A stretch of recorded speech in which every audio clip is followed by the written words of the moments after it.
Hi, everybody, and welcome to Courageous Conversations about Our Schools. This is your host, Ken Feudernick. Before we begin, picture this city, a community of nearly 100,000 people, where a third of the residents are living in poverty. A school district with 16,000 students, hundreds of them are homeless, and thousands are simply not showing up to class. That was the grim reality in Reading, Pennsylvania, right after the pandemic. This is a story about Reading's community and educational leaders who refused to accept that future. They came together, initiated a fundamental transformation, and achieved what many thought was impossible. The result? A strengthened school system, a renewed civic culture, and a palpable sense of hope that has dramatically improved the quality of life for its residents. But this isn't just a feel-good story. It's a roadmap.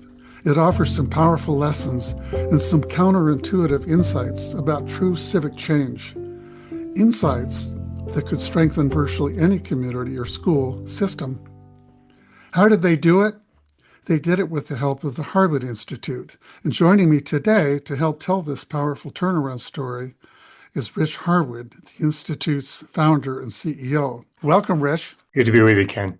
Well, I can't wait to have you lead us along this story, and we'll bring in the voices of the people you work with. But before we dive in, just say a bit about yourself and just a bit about the Harwood Institute. The Harwood Institute began 38 years ago. I was 27 years old.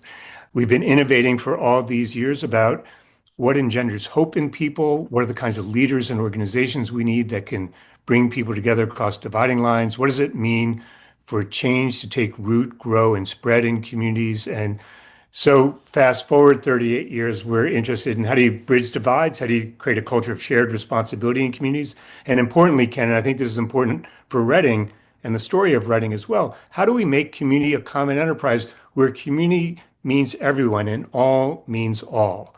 And I think that was one of the challenges in Reading. And it's one of the things that folks there have taken action on and have made incredible progress on. So let's go back where the story begins, or at least the story in Reading. When you first went there, I want you to give me your impressions of what you were seeing and hearing from people in Reading. This community, 10 years before we began, was declared the poorest community in America. And people within Reading, people in the Commonwealth of Pennsylvania, people across America had given up on Reading and essentially turned their back on the community. We did become known as the poorest city in the nation, which I think really created a sense of hopelessness. Getting beyond that negative light really was difficult for many people, I think. I'm Ashley Chambers. I am the Senior Vice President of Community Impact with the United Way of Berks County. Well, one year we were technically the poorest city, and it's not a great designation, but it is a great city. My name is Steve Onsman. I'm the pastor of Calvary United Church of Christ in the city of Reading. When it comes to the feel of the city of Reading, Reading is the fourth largest city in the Commonwealth of Pennsylvania. The city has a rich, diverse fabric. Currently, 70% of the population that live in the city proper identify as Latino or Hispanic. It's a community that, like any urban community, has its challenges. My name is Michael Toledo. I am currently the president and CEO of Centro Hispano, a nonprofit organization in our community that's been serving the greater Reading community for the last 50 years. Reading, as everyone knows, has been called the poorest city in America. A lot of underemployed people, a lot of unemployed people. The poverty rate was through the roof. My name is Karen Reitmeyer, and I am currently the Chief Strategy Officer of the Why Missing Foundation. My name is Dave Myers. I had been the Executive Director of the Berks Alliance Institute initiative here in the city of Reading. I had been serving on the Reading School Board when the Harwood group started, and quite candidly, it was a challenge. There was a lot of disagreement among the board members and trying to do things together and collaborate. There's a lot of fighting between institutions. The school district was in fairly rough shape. It was the poorest school district in Pennsylvania. COVID was very disruptive. We had to shut down the school system. It caused a lot of businesses to have financial issues. And there's a need for leadership and collaboration in the community. When we first went there, like a lot of communities, there were stores closed, there were a lot of folks on the street, and you've got this sense that the community was struggling. That's one part. But I think the other part for listeners that's really important is as I began to talk with folks there, you got this incredible sense of spirit that we can do better and we can be better, that we want to make a go of it. We just don't know how. We've tried so many things before that haven't worked, and we've lost a sense of possibility and hope, and we're looking for a way forward. We just can't quite imagine it yet. You know, one of the important themes that I've taken away from this story is that civic leaders and foundation leaders and funders, education leaders didn't do what they normally do, which is to assume they know what the solution is. And you yourself said that you started the work by listening to people.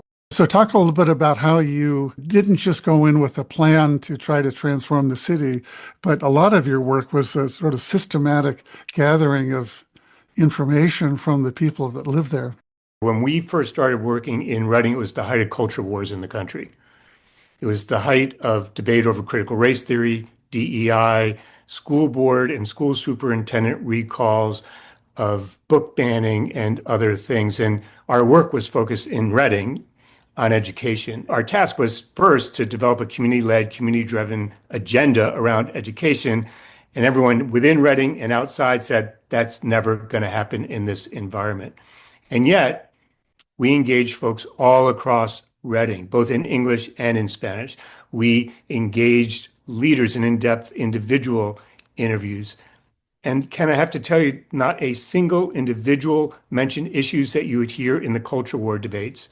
What they talked about was where their community was, where they wanted their community to go, and importantly, they identified 9 key agenda items to move education forward, none of them rooted in culture war.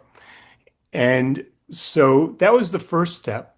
The first step was, could we engage the community in a conversation not about problems, not about utopian visions, but about their shared aspirations for their community, their kids, and education? And out of that, could there be a community-led, community-driven education around education? The answer was an emphatic yes.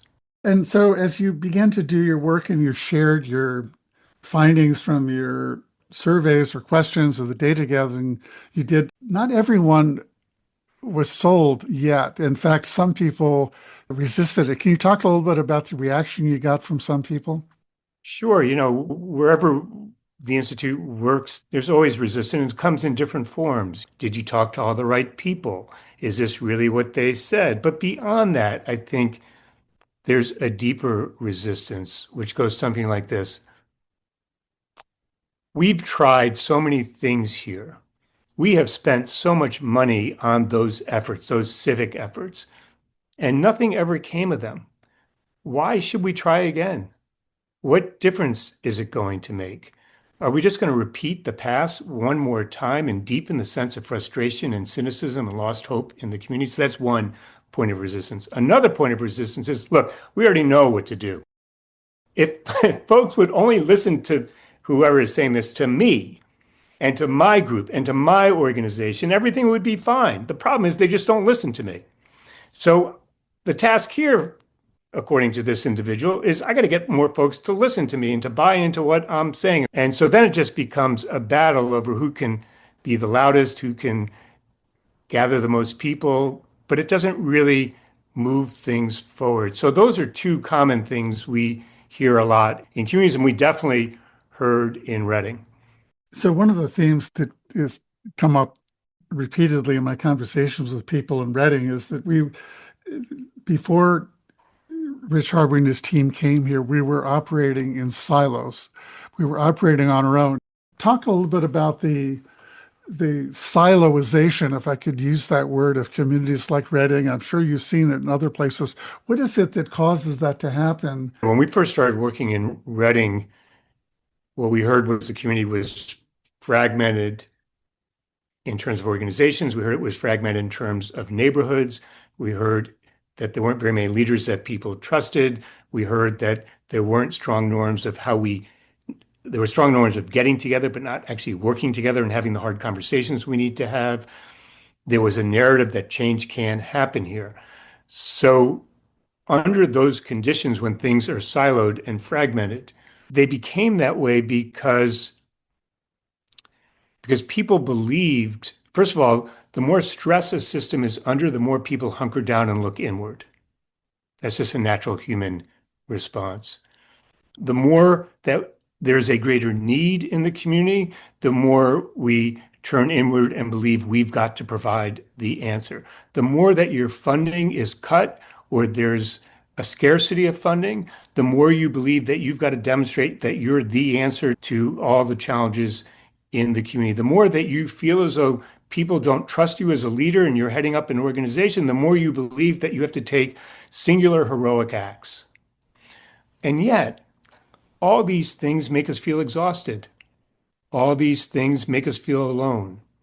All these things make us realize that as much as we're trying, no matter how hard and how fast we run, we're never going to get to where we need to go. All of these things, as they happen to us, when we do look up, we see that there's a growing youth violence in a place like Reading, that there's greater absenteeism in a place like Reading, that more and more kids are hungry in a place like Reading. And then I think the question you have to ask yourself is, if we continue to go it on our own alone, will we strengthen the community and will these kids really have a shot at fulfilling their God-given potential? Or will we continue to spiral downward? And I think when people begin to consider that, and when you then ask them, so what would it take for us to make change on this? Intuitively, we all know the answer to that. We've got to work together better. We've got to understand really the context that we're dealing with better. We have to understand what really matters to people and what's in the way of making progress better. We've got to learn how to talk to each other and listen to each other so we can know what the hell's going on. We've got to put one foot in front of the other, not try to solve all the problems at once, because that's never worked and it's never going to work. We're just going to have to make down payments and rebuild our trust and belief. And lo and behold, that's what happened in Reading. And that's what can happen in communities all across the country.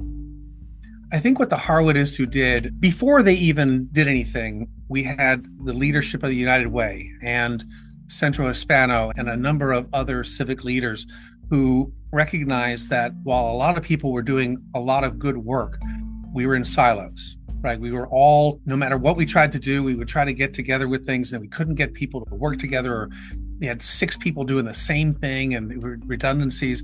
And so it was through really their leadership that brought Harwood Institute into the process. And what I think the most important thing they did was they reminded us that we're supposed to be working together and that ego can't get in the way of making progress. I found this in my work with trying to get churches to work together.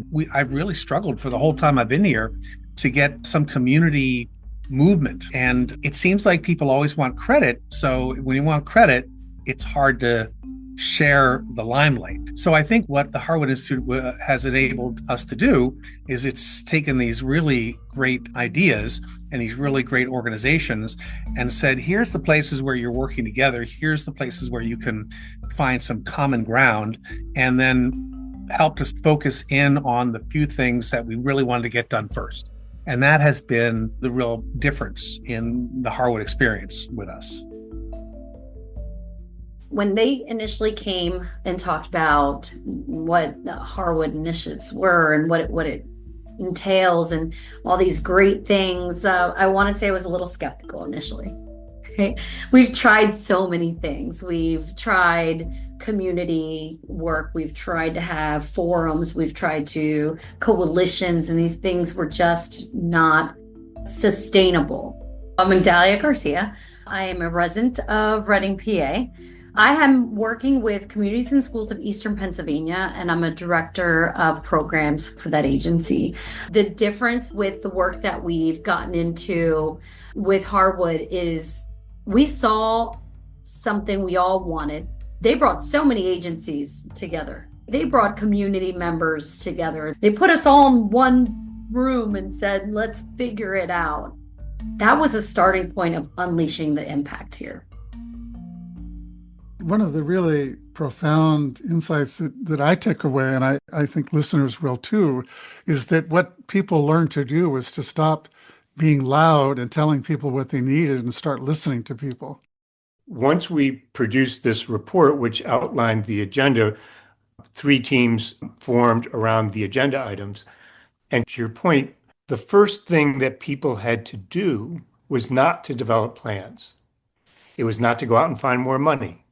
It was not to run some kind of regression analysis. It was not to look at best practices from some other community, all things that we all do reflexively and religiously in trying to create change in communities. They did something different. They stopped. They decided that they're going to have to go and engage more people more deeply around their agenda items like early childhood education or after school activities or English as a second language, and really deeply understand what was it that really mattered to people? What was preventing action from taking place? What is it that people really needed in order to improve their lives? And Ken, for your listeners, this sounds like an easy thing to do, but we're asking people to do something that ran against all the instincts and behaviors that we have, which is to believe we already know the answer, to believe we already know what people are going to tell us, to believe even if we listen, they're going to tell us things we already know. That when we hear things we already know, we already have the best practices in our hip pocket, so we're just going to pull them out and apply them no matter what they say. And what people also discovered was, I'm going to have to talk to folks in parts of town I've never been to that are different than me, that maybe pray to a different God than I do, that wear different clothes than I do, that eat different foods than I do, that maybe speak a different native language than I do. And that creates psychological barriers to people stepping forward and engaging, and not only engaging, but listening, and not only listening, but leaving their preconceived ideas and notions outside the room so they can actually hear what people are really trying to tell them. There's another factor, too, that emerged in my conversations with people in Reading that is a bit of a deterrent to going out and do what you described, and that is I might hear things that seem critical of what I'm doing. Jennifer Murray, the former superintendent, told me, I read this report and some of the feedback I was getting, and I thought, oh my gosh, this is about me and my leadership. And that wasn't very pleasant, she said. My name is Jennifer Murray. I am the former superintendent of the Reading School District. I worked in Reading School District for 27 years through being a teacher and a principal and a coach, a director of literacy, all the positions that I had. I was very much ingrained in the community, knew a lot of people, had taught their children and got the next generation after them. So I remember the first time I heard about the Institute coming in, and there were a lot of organizations across the nation that wanted to do case studies in our district or wanted to follow, a story or a student or a group. So it didn't surprise me that somebody was coming in to study not only the school district, but, the community at large.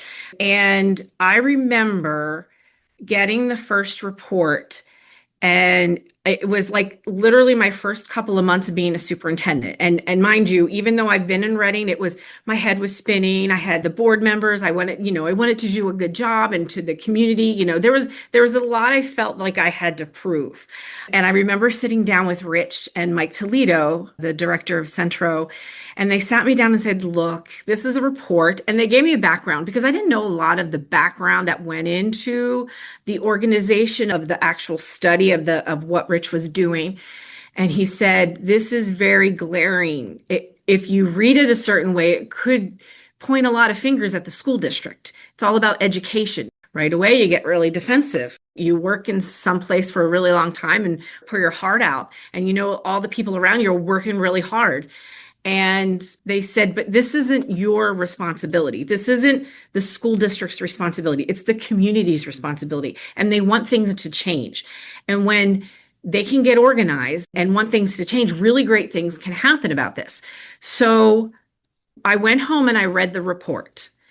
And I read it in a lens as the superintendent of the Reading School District. And it hurt.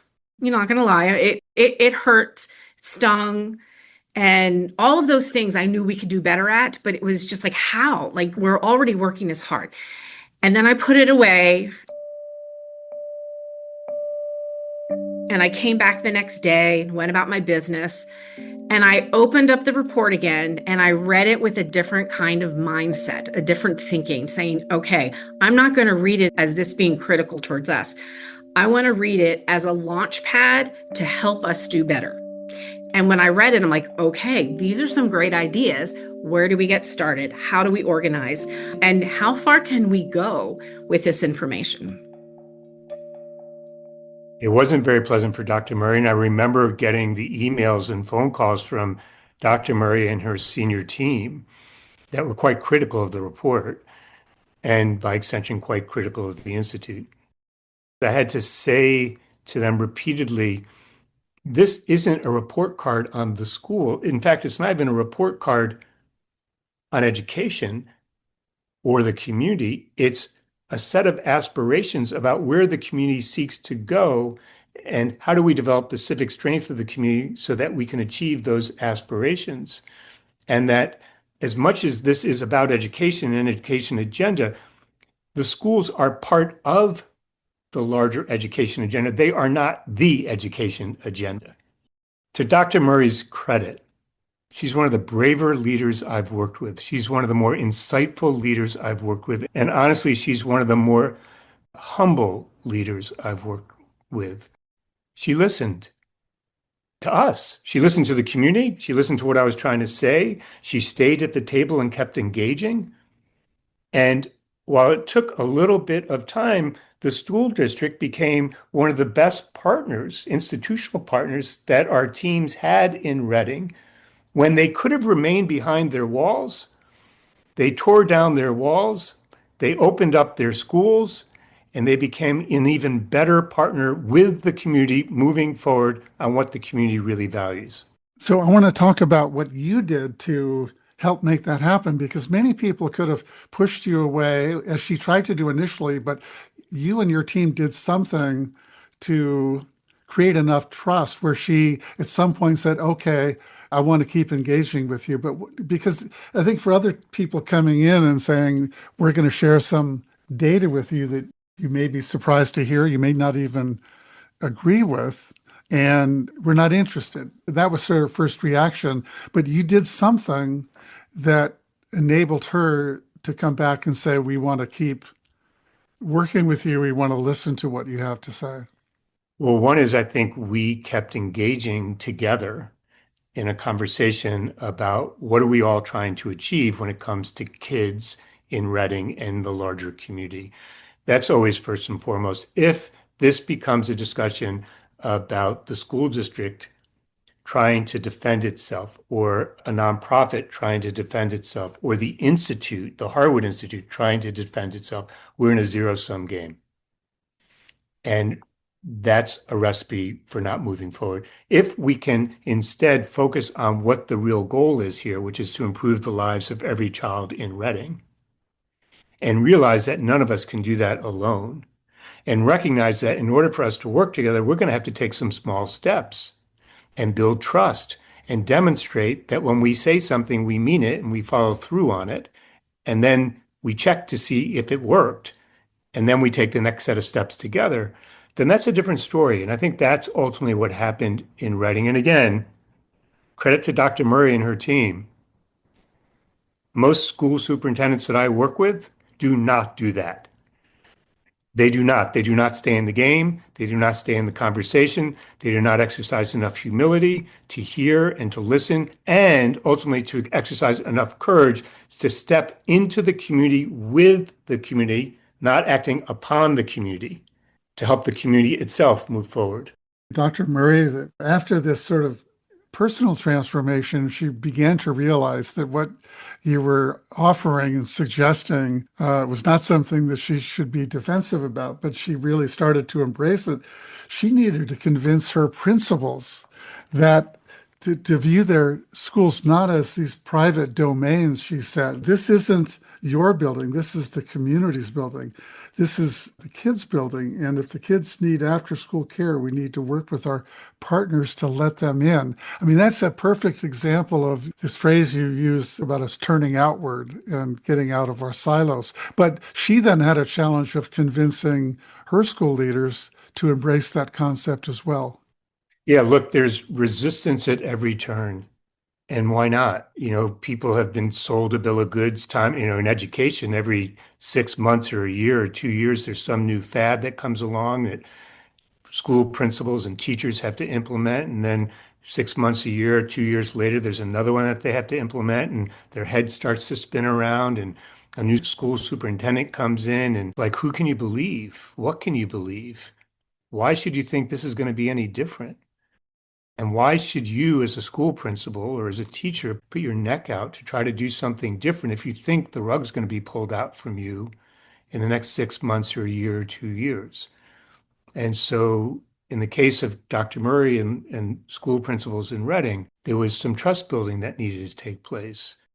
Resistance starts to go away when people see proof that things are actually happening in a different way, when we can send signals to them that it's actually happening, when we can start to demonstrate there's some momentum that's taking place here. All those things need to be present in Reading for not just principals to step forward, but for people throughout the community to step forward. Turning outward is a different way of thinking, and I think it challenges us to think about and to reckon with who owns the community. Do I own the community? Does the school district own the community? Does some nonprofit own the community? Or do we all share in ownership? And the task for each of us is to figure out what contribution can we make. That's one part. The other thing about turning outward is the effects that it has on each of us. We face an epidemic of loneliness in this country. Folks who are doing the work in communities feel exhausted and tired and feel like they can't make enough progress.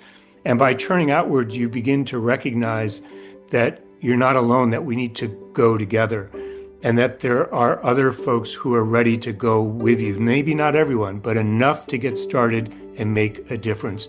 And that the more that you can make a difference and demonstrate proof that something different is happening, the more people want to join in. And the more people that want to join in, the more contagious it becomes, the more momentum you build, and then you've got something real going.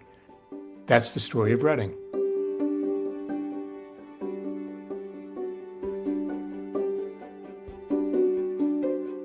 I want to thank Rich Harwood and the leaders from Reading who were part of this episode.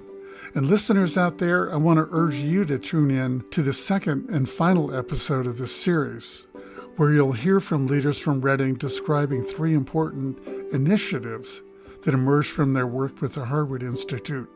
You'll hear about new after-school activities, about support Family Scout for English as a second language, and about new early childhood education programs. Something very different is indeed playing out in Reading. I also want to mention that you can download a free copy of a study guide that summarizes the key lessons learned from this story and offers some actionable steps that leaders can take in their communities. The guide and other related resources are available at schoolconversations.org/Reading, that's READING, and at theharwoodinstitute.org/Reading. Bye, everyone.